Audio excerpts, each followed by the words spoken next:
मुख्यमंत्री जी की तबीयत अब कैसी है? उनकी हालत बेहद नाजुक है। फिलहाल मैं उनके बारे में कुछ भी कहने के पोजीशन में नहीं। देखिए देवव्रत जी, अब पार्टी के फैसले को हम टाल तो नहीं सकते, पर हमारे पास तो पहले से ही 2 विभाग हैं।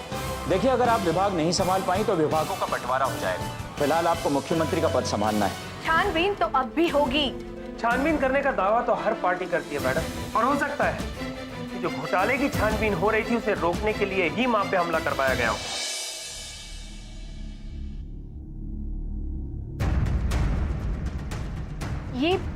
ये किस तरह की बातें कर रहे थे? ये तो ऐसी ही बातें करता है मैडम, आप इसकी बात पे ध्यान मत दीजिए। हम जा रहे हैं, हमें फोन पर बताते रहिएगा कि उनकी हालत कैसी है। जी मैडम।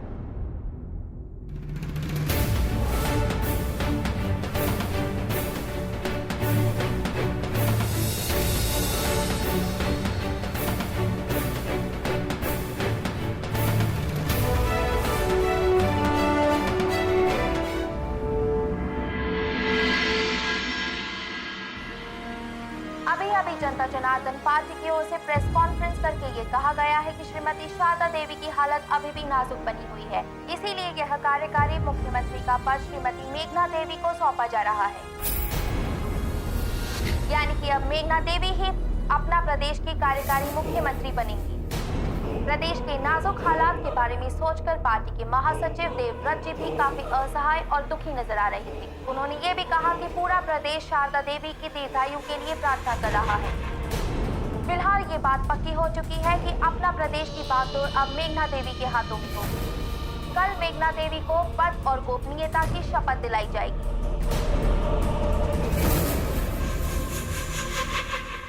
शारदा देवी के बारे में अब ये खबर आ रही है कि डॉक्टर उन्हें बचाने की पूरी कोशिश कर रहे हैं।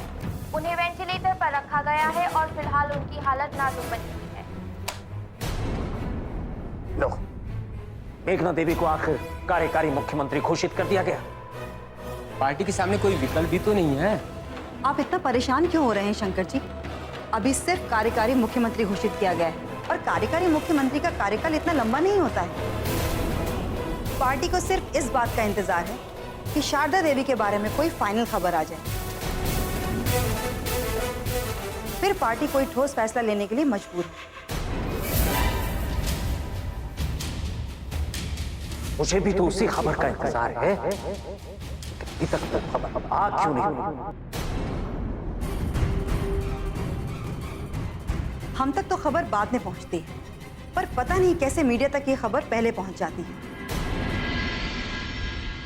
अभी थोड़ी देर पहले मीडिया में खबर आ रही थी कि हॉस्पिटल के बाहर हजारों लोगों की तादाद में हुजूम जमा होना शुरू हो गया है। हजारों की तादाद में लोग वहां जमा हैं और भगवान से प्रार्थना कर रहे हैं। लोग सिर्फ ये जानने के लिए बेताब हैं कि शारदा देवी की जान बच गई है और वो खतरे से बाहर है। एक बात मानना पड़ेगा सरकार कि शारदा देवी इतनी कम समय में लोगों के दिलों में अपनी बड़ी जगह बना ली है, वरना रातों रात इतनी बड़ी संख्या में लोगों का हुजूम जमा नहीं होता। मैं भी इसी बात को लेकर परेशान हूं। इसी बात को लेकर हैरान हूं कि कोई इतनी जल्दी इतनी तरक्की आखिर कैसे कर सकता है।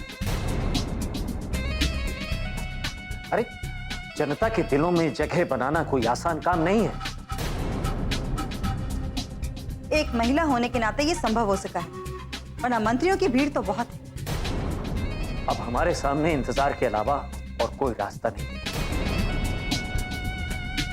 बस दिल में बार बार एक ही बात का शक पैदा हो रहा है। हॉस्पिटल के बाहर ये जो हजारों का हुजूम इकट्ठा हो चुका है, कहीं से देखकर सरकार इस खबर को छुपा तो नहीं रही?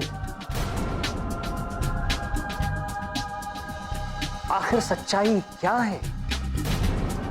हम जिस खबर का इंतजार कर रहे हैं वो खबर कब तक आएगी? ये भी पता करने की कोशिश करो कि बलदेव सिंह के घर में क्या चल रहा है।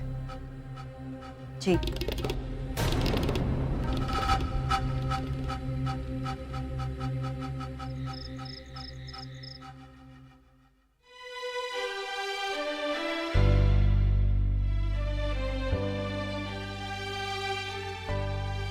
माँ, आंटी जी की हालत अब कैसी है?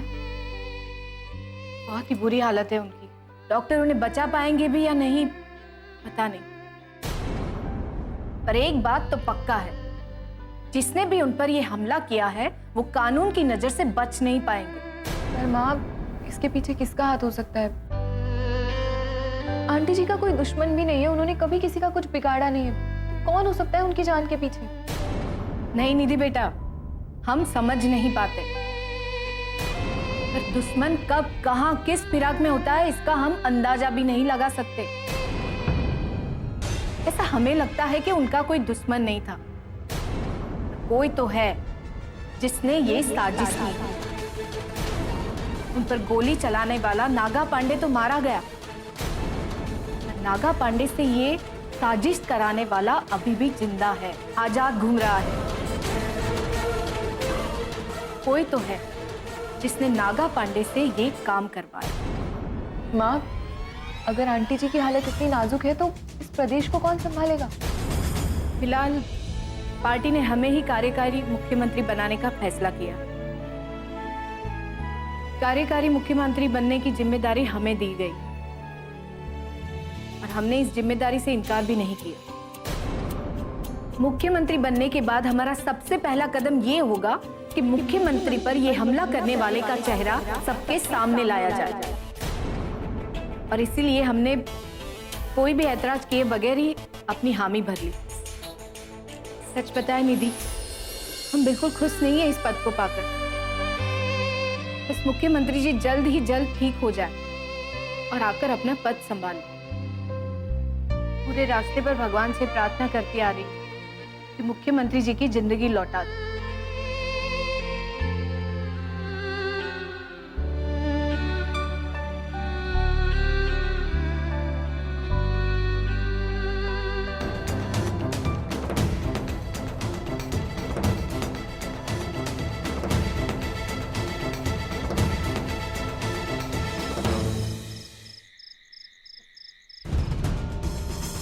माँ जी पर तो इल्जाम पे इल्जाम लगे जा रहे हैं और संभावना तो ये भी व्यक्त की जा रही है कि पार्टी के अंदर ही कोई उन्हें इस्तीफा देने के लिए मजबूर कर सकता है।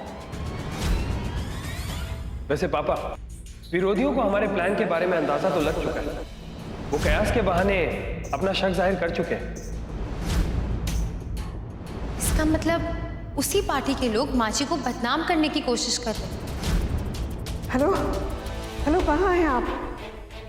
राजवीर रागिनी को मार देना चाहता है। रागिनी का फोन आया था मुझे। देखिए, राजवीर ने अपना फोन बंद रखा है। वो रागिनी के साथ कुछ अनर्थ न कर बैठे। प्लीज आप कुछ कीजिए, बचाइए रागिनी को। ठीक है, मैं घर पहुंचती हूँ।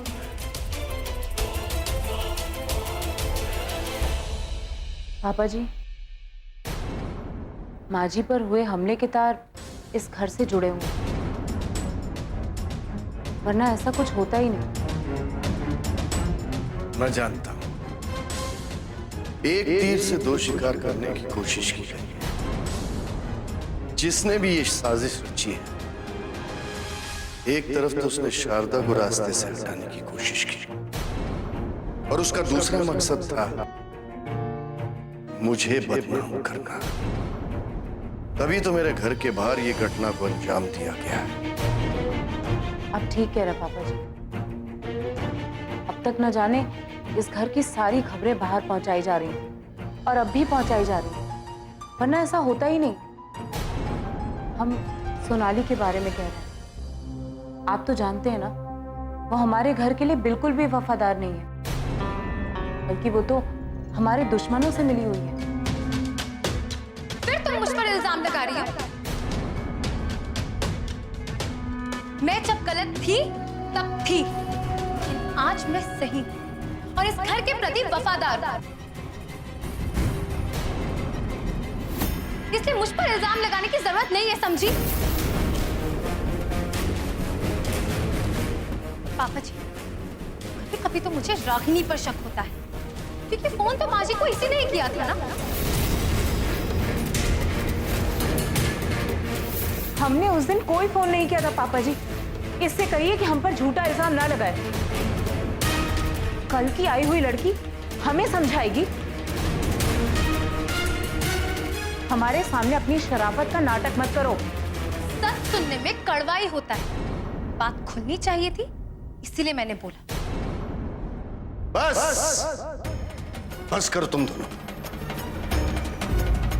जितना मैं जानता हूं सारी जांच एजेंसीज छानबीन कर रही हैं और जो भी इसमें इन्वॉल्व है वो ज्यादा दिन तक बच नहीं पाएगा। लेकिन तुम दोनों अपनी जुबान बंद रखो, समझे? सर। हाँ बोलो सक्सेना। सर, अभी अभी खबर मिली है वित्त मंत्री मेघना को कार्यकारी मुख्यमंत्री बनाया जा रहा है। ओहो, पार्टी ने फैसला कर भी लिया। चलो ठीक है, मेघना देवी की छवि अच्छी है और वैसे भी इस घटना की वजह से पार्टी में उथल पुथल मची हुई है कि कहीं किसी गलत इंसान को मुख्यमंत्री ना बना दिया जाए। तो सर आपको क्या लगता है पार्टी ने जो फैसला किया है वो सही है? फिलहाल तो सही है। हाँ, अगर शंकर प्रसाद या किसी और का नाम लिया गया होता फिर पार्टी के फैसले पर उंगली उठ सकती थी। पापा जी, हम हॉस्पिटल जा रहे हैं, राजवीर के साथ वापस आ जाएंगे। ठीक है।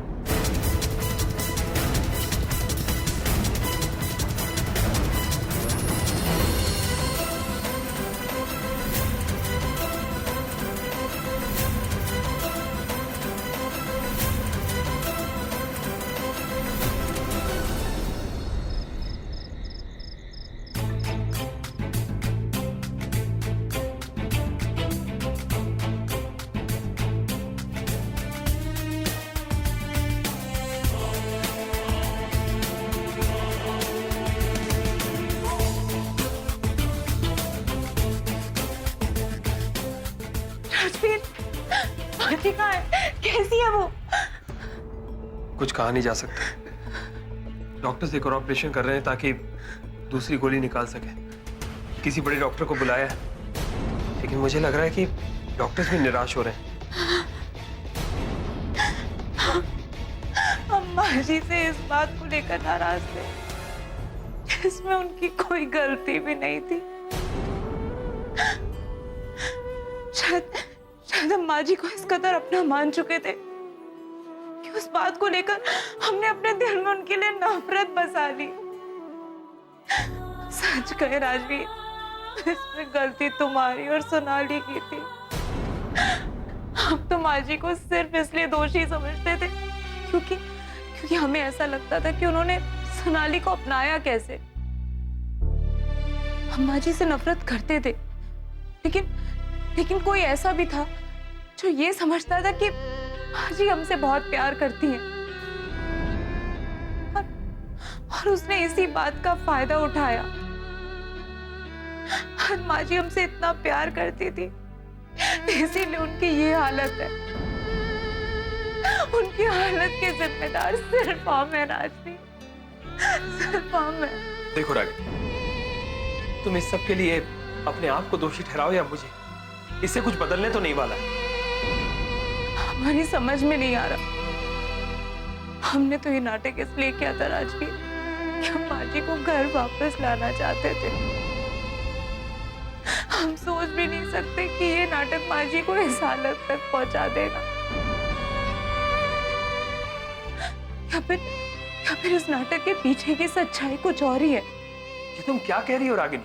हाँ राजवीर, अगर सच में इस नाटक के पीछे कोई और सच है ना, तो हम अपने आप को कभी माफ नहीं करेंगे और ना ही तुम्हें।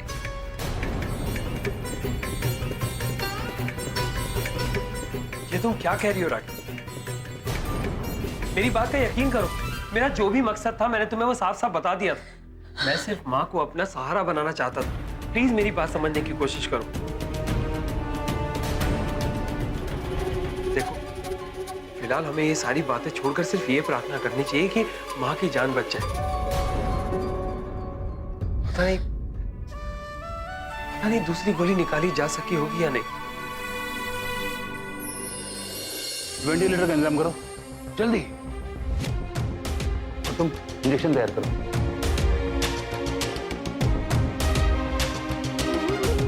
जिंदगी एक भंवर है।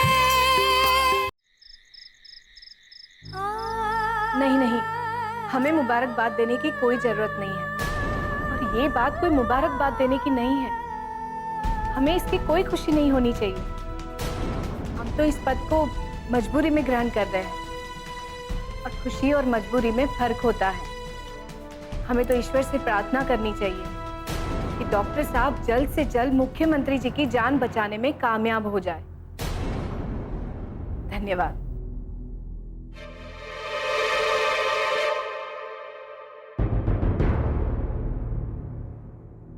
आइए माँ, खाना खा लीजिए। नहीं बेटा, हम खाना नहीं खाएंगे, हमें भूख नहीं है। कैसे नहीं खाएंगी? खाना नहीं खाएंगी तो काम कैसे करेंगी? माँ, अब आपकी जिम्मेदारियां बढ़ गई हैं। पहले आपके पास दूसरे मंत्रालय थे, पर अब आपको मुख्यमंत्री पद दिया जा रहा है। चलिए। मुख्यमंत्री का पद दिया जा रहा है, पर सच बताएं, बहुत ही परेशान है हम, ये सोचकर कि इस जिम्मेदारी को क्या हम निभा पाएंगे। पता नहीं पार्टी ने क्या सोचकर हमारे नाम का फैसला कर दिया। अब प्रदेश की जो हालत है उसे देखते हुए हम इस पद के लिए अस्वीकार भी नहीं कर सकते। ठीक है ना माँ, अगर आप ये पद ग्रहण कर रही हैं, तो जब शारदा आंटी जी वापस आ जाएंगी तब आप इस्तीफा दे दीजिएगा। आंटी जी अपना पद संभाल लेंगी। यही सोचकर तो हम भी इस पद को ग्रहण करने जा रहे हैं। पर सच बताएं, मन में एक संकोच है। मुख्यमंत्री पद बहुत बड़ा पद होता है, ये कोई छोटा पद नहीं, बहुत बड़ी जिम्मेदारी होती है। और ऐसे हालात में इस पद को लेना और संभालना। माँ, आप खामखा परेशान हो रही हैं। आप तो राजनीति में हैं, आपको अनुभव भी है, पर शारदा आंटी जी को कोई अनुभव नहीं था। वो तो पहली बार घर के बाहर कदम रख रही थी, पर उनमें देश की सेवा और प्रदेश की सेवा का जज्बा था, इसीलिए उन्होंने ये पद स्वीकार किया। और माँ देखो, आप लोगों ने कितना अच्छा काम किया है लोगों के लिए। मुझे उम्मीद है, उम्मीद ही नहीं बल्कि विश्वास है कि जब तक शारदा आंटी जी ठीक होकर नहीं आ जाती, आप इस पद को बहुत अच्छी तरह संभालेंगे। अब चलिए खाना खाइए। नहीं बेटा, हमें सच में भूख नहीं है। अगर भूख लगी तो हम तुम्हें बता देंगे। पर माँ,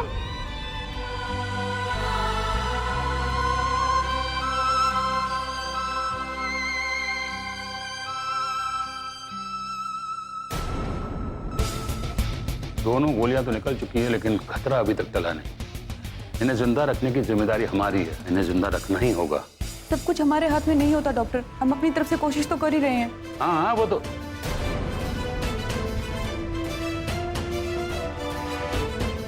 ओह माय गॉड।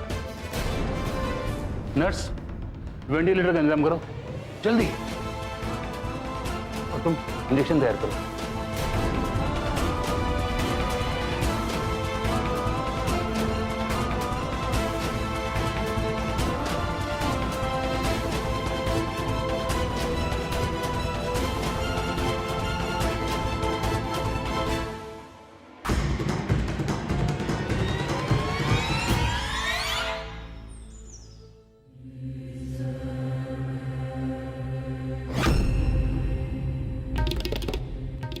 नमस्कार। नमस्कार, आइए रंजन जी, आइए आइए। क्या खबर है? हॉस्पिटल से कोई खबर आई? पता लगा है कि कल रात अचानक शारदा देवी की हालत बिगड़ने लगी थी और सारे डॉक्टर्स उन्हें बचाने की कोशिश में लगे हुए। तो क्या डॉक्टर शारदा देवी को बचाने में कामयाब हो गए?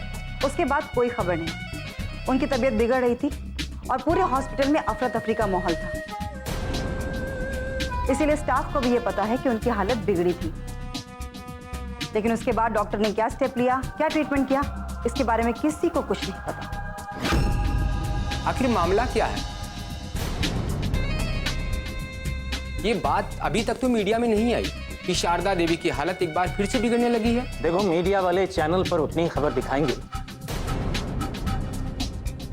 जिसकी उन्हें निश्चित जानकारी होगी। जब तक हॉस्पिटल अथॉरिटी प्रेस नोट जारी करके कुछ नहीं कहता, मीडिया इस बारे में कुछ नहीं बोल सकता।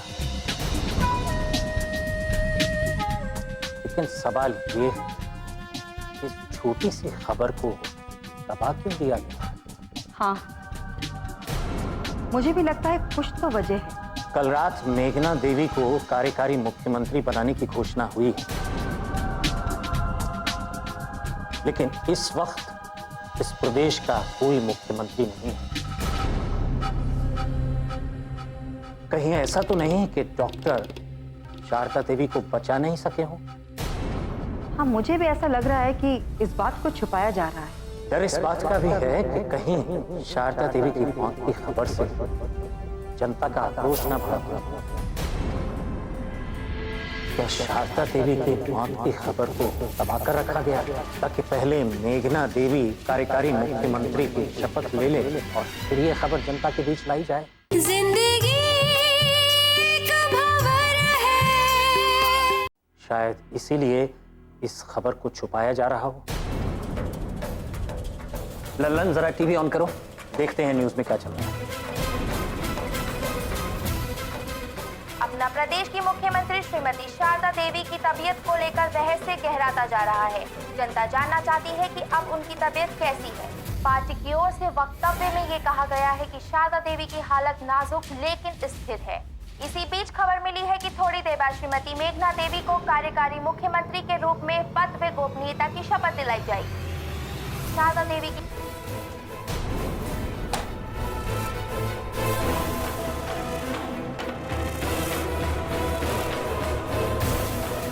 क्या शारदा देवी की मौत की खबर को दबाकर रखा गया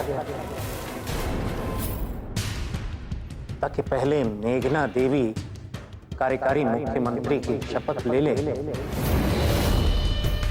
और फिर ये खबर जनता के बीच लाई जाए? आखिर सच क्या है? कब ये खबर सुनने को मिलेगी? बस थोड़ी देर की तो बात है। मेघना देवी शपथ लेने ही वाली है। अगर ऐसी कोई भी बात होगी तो सामने आ ही जाएगी।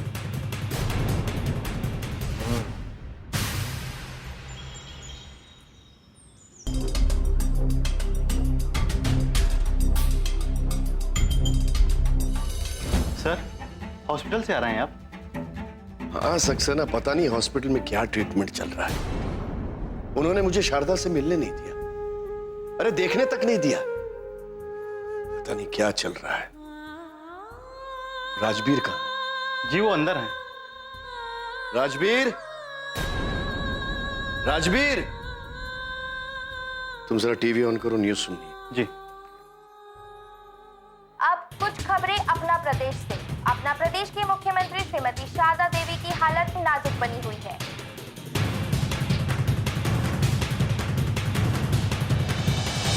जहां बात देश की हो और प्रदेश की हो, बहुत कुछ संभालना पड़ता है। लेकिन मुझे भी शक हो रहा है, कहीं डॉक्टर्स कुछ छुपा तो नहीं रहे। आपने अपनी सफाई देने के लिए फोन किया था, ये बात मैं अच्छी तरह से समझती हूँ, लेकिन अगर मुझे शक है तो शक है।